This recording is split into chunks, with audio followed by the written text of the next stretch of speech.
Intermittent fasting is an awesome thing to do because it gives your body a break from eating and digesting, which is a highly energetic process.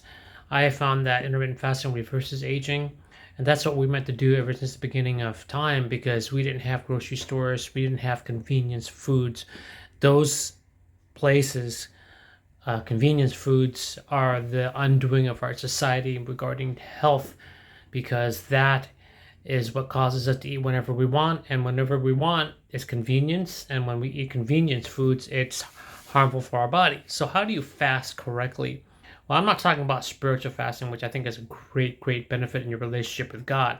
I'm talking about how do we fast intermittently with our diet. First, you start off by making consistent and sustainable choices. You know what's the best type of fasting? The one that you're going to do. So start by choosing, I'm going to do intermittent fasting. It's so easy to do for me. For you, the exceptions to the rules, if you have high and low swings of blood glucose levels where you feel really irritable and maybe can faint if you don't have food regularly, that means your pancreas is kind of messed up. Your blood glucose is messed up. It's not stable throughout the day. So whenever you that's usually because you have too much processed foods. So the way you get out of that system is by eating good food. But for now, we're just talking about intermittent fasting. I'll show you another video on how to choose the right foods, basically whole foods. For now, choose a window that suits your lifestyle. I was talking to a gentleman today, a patient, and he sleeps late. So I had to adjust his intermittent fasting schedule to start maybe at 11 or 12, not eating. Normally starts first meal with us at about 10 a.m. or 11, and then I told him, well, wait till 1 hour after you typically eat.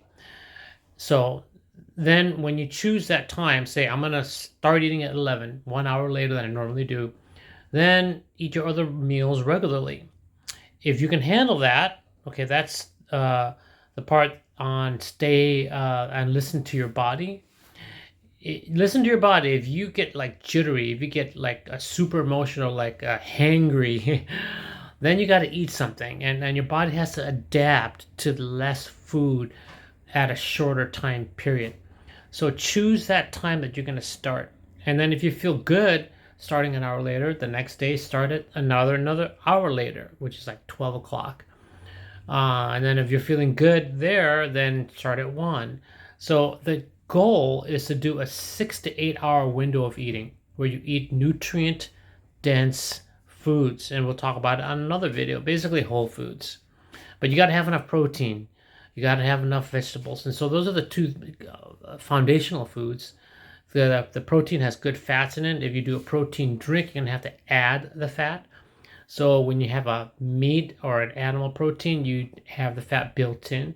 I do astronaut food protein shakes, and so I add seeds to it, whole raw seeds, or add almond butter that gives you a good fat, or coconut oil. Those are really good to add good fat because you need the fat because the fat is critical, good healthy fat for all the cell membranes to communicate properly. Stay hydrated. Like I said, listen to your body. Combine it with regular exercise, and you must really listen to your body when you're adding exercise because you're going into more fat burning mode. It's going to require calories. You can't do intermittent fasting and then start doing exercise and have a bunch of burning and burn a bunch of calories when you're on intermittent fasting without really listening to your body, because you're gonna feel you could feel lightheaded, you could pass out, you could fall. Now you got another whole issue of danger. So to summarize, choose a window of time, 6 to 8 hours. Focus on nutrient dense whole foods. Drink your water, half of your body weight in ounces, up to 96 ounces per day. Do not go above that. Listen to how your body responds to less food. Eat if you need to. Try to do a whole food. It could be a whole fruit, a whole nut, something that doesn't that's easy to digest. It can be a small piece of chicken, and combine it with. I like doing calisthenics, whatever exercise that works for you. Start small if you haven't done it before, and it's essential to consult with someone. If you need help, because sometimes accountability is the biggest factor in getting your life and health back. I'm Dr. Paul with Body Intelligence Center and EMF Solutions for Electromagnetic Fields. God bless you.